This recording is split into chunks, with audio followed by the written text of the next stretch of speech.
नमस्कार मित्रों, मैं राजीव मिश्रा और आप देख रहे हैं स्वैच्छिक दुनिया न्यूज चैनल। आइए बात करते हैं इस वक्त की कुछ बड़ी खबरों। नवंबर 1984 के प्रथम सप्ताह में जबरदस्त सिखों का कत्लेआम पूरे देश में एक योजनाबद्ध तरीके से एक राजनीतिक पार्टी के वरदहस्त से हुआ था। 31 तारीख की इंदिरा जी की हत्या के बाद बताते हैं दिल्ली में ट्रेनों से भरकर बाहर से हत्यारे लाए गए थे। उस समय राष्ट्रपति जय सिंह के कार में भी के पुरम के पास हमला हुआ जब वह एम्स जा रहे थे, और जब एम्स के नीचे उतर रहे थे उस समय भी उनसे लोगों ने बदतमीजी करने की कोशिश की, परंतु उनके सुरक्षा कर्मियों ने उन्हें वहां से सुरक्षित निकाल लिया। बेगुनाह सिखों का बेवजह कत्लेआम के बाद भी जब दिल्ली में एक बड़ी रैली कांग्रेसी की हुई तब राजीव गांधी ने खुद कहा था, बड़ा पेड़ जब गिरता है तो धरती कांपती है। उस बयान ने राजीव गांधी के आग में और घी का काम कर दिया। कांग्रेस के एक सांसद धर्मदास शास्त्री ने भी राजीव गांधी के विवादास्पद बयान का कई बार उल्लेख भी किया था।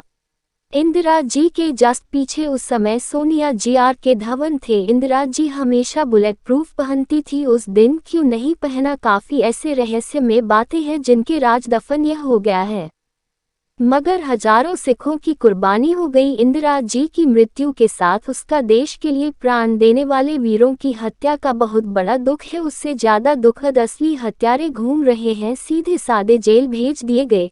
अजय पत्रकार।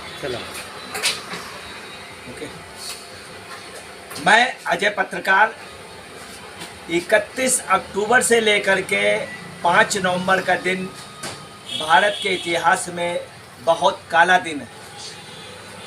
31 अक्टूबर को देश की बेहतरीन महिला, देश की एक अच्छी प्रधानमंत्री इंदिरा गांधी का कत्ल उन्हीं के घर पर उन्हीं के गार्डों के से हो गया।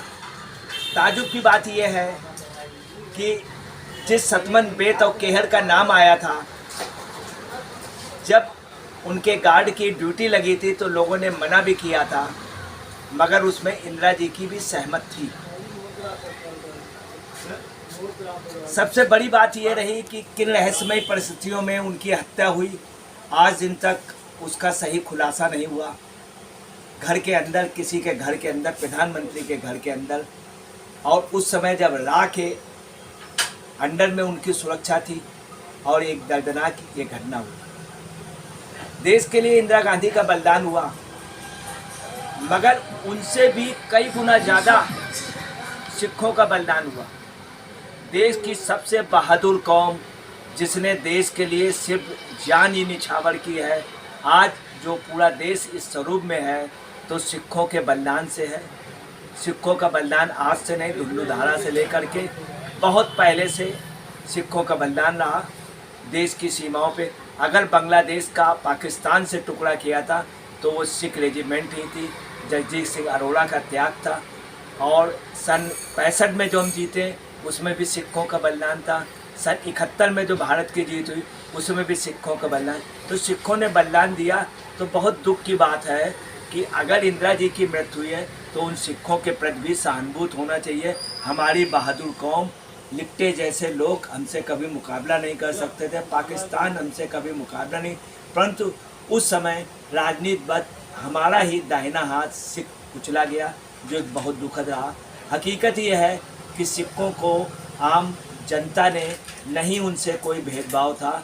एक योजनाबद्ध तरीके से एक प्लान्ड वे पे दूसरे और तीसरे दिन लिस्ट बना करके सिखों का खुलेआम कत्लेआम किया गया।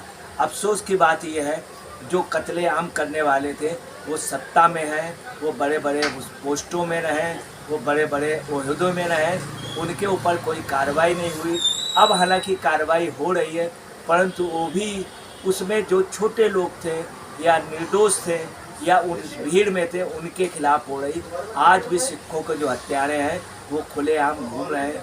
सबसे बड़ी बात ये थी, इंदिरा जी का मरना एक बेहद दुखद था, परंतु जो सिखों के साथ हुआ, कायदे से आज पूरे देश को, ख़ास तौर से नेहरू फैमिली को, इंदिरा फैमिली को सिखों से इस बात की माफ़ी मांगनी चाहिए। सामूहिक रूप से पूरी एक बिरादरी को इतने बुरे कत्लेआम करना ये कतई उचित नहीं था। हालांकि कुछ लोग इस बात की लीपापोती कर सकते हैं कि ऐसा नहीं हुआ है, मगर ये सच है कि एक पार्टी विशेष, खास तौर से इंदिरा जी के चाहने वाली पार्टी कांग्रेस ही ने लिस्ट बना करके लोगों के घरों को लूटा था, लोगों को, सिखों को सामूहिक नरसंहार हुआ। उससे ज़्यादा दुखद बात ये थी कि जो नानावती आयोग की रिपोर्ट आई या जो भी आयोग की रिपोर्ट आई, वो सब रिपोर्ट बहुत ही संदेह से परे थी। कई जगह पे उन्होंने कोई कत्लेआम ही नहीं दिखाया, कोई हत्या नहीं दिखाई। कानपुर में या तमाम ज़िलों पे सैकड़ों लोगों की हत्याएं हुई थी और नानावती आयोग ने कुछ भी नहीं दिखाया।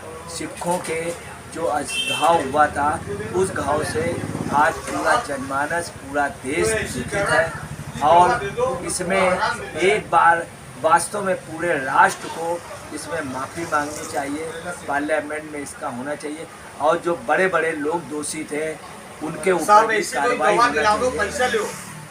मैं अजय पत्रकार। Subscribe now and press the bell icon. Never miss an update.